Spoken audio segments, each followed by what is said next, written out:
तहे दिल से स्वागत है हमारे वकार रसूल साहब, जनाब रमन बल्ला साहब, कनव शगोत्रा जी, इनका स्वागत है हमारी सरजमीन किश्तवाड़ पे।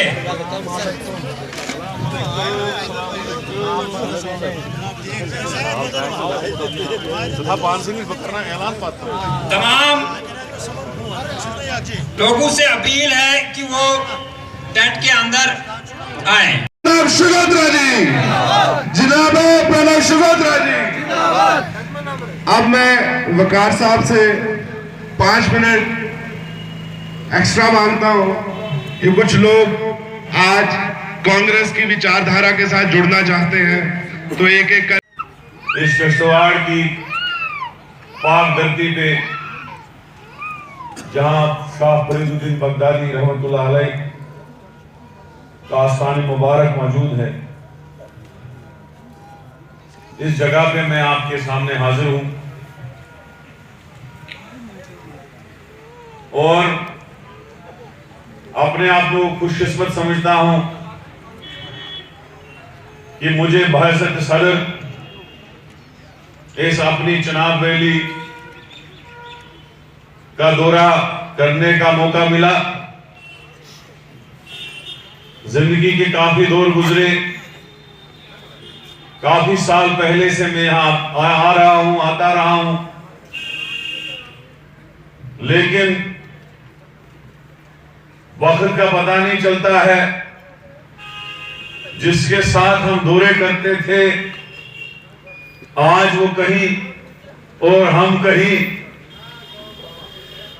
क्योंकि सियासत में पता नहीं चलता है कि कब कौन सही डिसीजन ले और कौन गलत डिसीजन ले।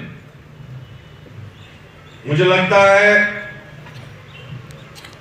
कि आज जो आपके चेहरों पे मुझे रौनक लगती है, मुझे लगता है अरमान साहब के गुजरने के बाद अल्लाह ताला उनकी मग़फ़िरत करे। आज किश्तवाड़ के कांग्रेस के लोग एक पिंजरे से निकल के आजाद हो गए हैं। इस किश्तवाड़ के साथ बहुत सारी साजिशें खेली गई। जो लीडर यहां कांग्रेस को बनाना चाहता था, उसको हथौड़े से सर पे मार के दोबारा जमींदोज किया जाता था, क्योंकि यहां बहुत सारे, क्योंकि मैं इन चीजों का गवाह हूं, कोशिश की जाती थी कि ऐसा चेहरा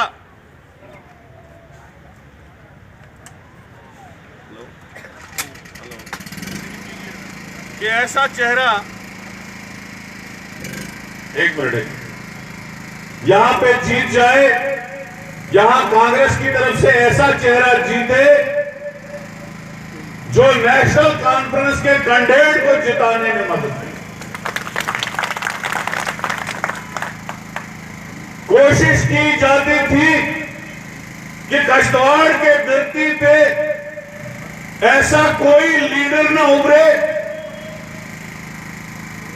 कि जो उस इंदरवाल के ठेकेदार को टक्कर दे, जिसने किश्तवाड़ ही नहीं, इंदरवाल ही नहीं, बल्कि पूरी चुनाव रैली की कांग्रेस का बेड़ा गर्क किया। मुझे याद है, शेख साहब हमारे पीछे बैठे हैं, मेरे वालिद के साथी हैं। जब इन्होंने वो इंदरवाल का ठेकेदार बटोत लाया ज्वाइन करने के लिए, शलवार कमीज लगी थी, वास्केट लगी थी, बाल बड़े लंबे लंबे रखे थे पीछे, मैंने सोचा ये बड़ा शरीफ आदमी है, कोई बहुत प्यारा आदमी ज्वाइन कराने के लिए लाए। लेकिन शेख साहब को भी ये पता नहीं था कि किश्तवाड़ की कांग्रेस लक्की जी सारे तो नहीं हो। ओके यारियाँ भी हैं, दोस्ती भी है और एक ही एरिया से हम, एक ही चुनाव रीजन से हम, यहाँ आना कोई नई बात नहीं है। अलबत्ता कांग्रेस पार्टी का आज मीटिंग था, डिस्ट्रिक्ट कन्वेंशन था, तो सब लोगों को मैं मुबारकबाद देता हूँ। शेख हैदर साहब को, प्यारेलाल शान साहब को, आसिफ रकीब साहब को, फिरदौस मिन्नू साहब को, जहांजेब साहब को और सारे साथी जितने हैं, इन सब को मैं मुबारकबाद देता हूं कि बहुत मेहनत की थी इन लोगों ने, सब ने, और अच्छी तरह से ऑर्गेनाइज़ किया था। तो यहाँ पे हमेशा जो है किश्तवाड़ को कांग्रेस पार्टी की तरफ से यहाँ पे इग्नोर किया जाता था कि यहाँ मीटिंगें ना हो, दूसरी चीज़ें ना हो। अब वो सारी पार्टियाँ चली गई हमसे। अरमान साहब के बाद आज तक इग्नोर होगा या आज से पहले रहा है? अरमान साहब के बाद आज तक किश्तवाड़ के अंदर कांग्रेस पार्टी जो है वो ग्रो क्यों नहीं कर पाई, क्या वजह है? देखो, वजह बहुत हैं। अब मैंने स्पीच में बताया, वाइट में तो नहीं बता सकता हूँ, आपने मेरी स्पीच तो सुनी होगी। वजह ये है कि कांग्रेस पार्टी जो है उसको एक जानी मानी साजिश के तहत पीछे रखा गया ताकि यहाँ कांग्रेस का कैंडिडेट वोट न ले, अगर ले तो वो किसी दूसरी पार्टी का हिस्सा काटे और उनके खास लोग यहाँ पे जीत जाए। लेकिन हम यहाँ पे मेहनत करेंगे और इंशाल्लाह घर घर जाएंगे। अभी तो ये डिस्ट्रिक्ट का प्रोग्राम हुआ, अभी पाडर, छात्रू, हर जगह पे हम एक जगह पे सभाएं करेंगे। कैंडिडेट्स जो हैं, पोटेंशियल कैंडिडेट्स हैं, जो भी मजबूत होगा उसको हम आगे लाएंगे। तीनों डिस्ट्रिक्ट की तीनों कॉन्स्टिट्यूंसियों में जो भी पोटेंशियल कैंडिडेट होगा उसको आगे लाएंगे और बड़े दमदार तरीके से यहाँ से इलेक्शन लड़ेंगे। और मुझे यकीन है कि बाकी पार्टियों से कांग्रेस आगे जा सकती है, इसलिए कि लोगों को पता है कि कांग्रेस ही वो पार्टी है जो बीजेपी के साथ कभी नहीं मिलेगी। बाकी पार्टी मिल भी चुकी हैं और आज बीजेपी ने 2-3 पार्टियां अपनी भी बना ली है, ABCD।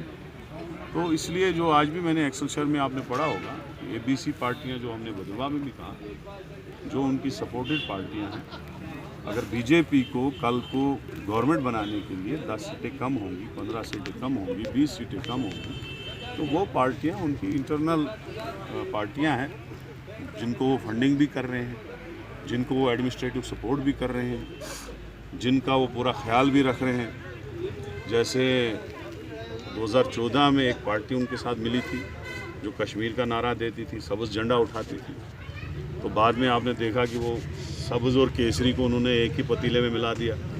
तो मसला ये है, तो मैं लोगों से कहना चाहता हूँ, इन पार्टियों से बाज रहने की ज़रूरत है, इनसे दूर रहने की ज़रूरत है। या आपसे वोट लेके बाद में आपका वोट जो है भाजपा को, RSS को और कम्युनल फोर्सेस को भेजें। चाहे सेकुलर, जितने भी सेकुलर सोच के लोग हैं, चाहे हिंदू हो, मुसलमान हो, क्रिश्चियन हो, हर किसी को मैं ये मैसेज देना चाहता हूँ कि कांग्रेस ही पार्टी है जो सेकुलर है, जो सबको लेके साथ चलती है, जिसने इस हिंदुस्तान को 70 साल में बनाया है, दुनिया का चौथा मिलिट्री पावर बनाया है, इकोनॉमी पावर बनाया है, डेवलपमेंट की है। हर चीज़ कांग्रेस का यहाँ दिया हुआ है, यहाँ डिस्ट्रिक्ट है तो कांग्रेस का दिया हुआ है। तो कांग्रेस को मजबूत करने की ज़रूरत है, क्योंकि अब बेरोज़गारी बहुत है, महंगाई बहुत है, डेवलपमेंट कहीं कहीं दूर तक। सेकुलर फोर्सेस, एक ही सेकुलर फोर्स है जो कभी बीजेपी के साथ नहीं जा सकती है, उसको मजबूत करे वो कांग्रेस पार्टी है। वानी साहब कल बात कीजिए, यहाँ पे मिलिटेंसी वाली स्टेट है, पिछले 30-33 साल से मिलिटेंसी। कुछ लोगों